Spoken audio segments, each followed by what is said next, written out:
পৰহি মই ফেচবুক লাইভত এটা কথা উল্লেখ কৰিছিলোঁ যে অসম চৰকাৰৰ তৃতীয় আৰু চতুৰ্থ শ্ৰেণীৰ যি পৰীক্ষা হ'ব তাত আমি লোকসেৱা আয়োগৰ আৰ্হিত প্ৰিলিমছ আৰু মেইনছ আমি অনুষ্ঠিত কৰিম।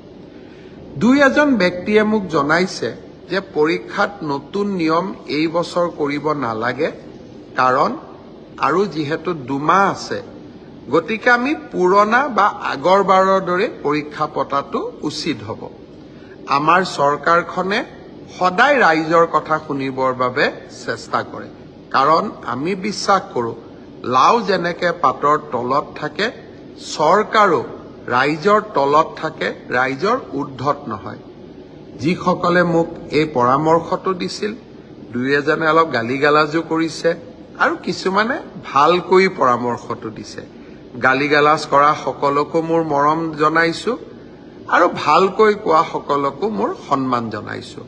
আপোনালোকৰ পৰামৰ্শ অহা 2-3 দিনত আমি বিবেচনা কৰিম আৰু যিহেতু পৰামৰ্শটোত মেৰিট আছে যে হয় 2 মাহ থাকোঁতে পৰীক্ষাৰ পেটাৰ্ণ এটা সলনি কৰিব নালাগে, বিষয়টো আমি ডেফিনেটলি আমি বিবেচনা কৰি অহা 2-3 দিনতে আপোনালোকক ইয়াৰ সিদ্ধান্তৰ বিষয়ে মই অৱগত কৰিম।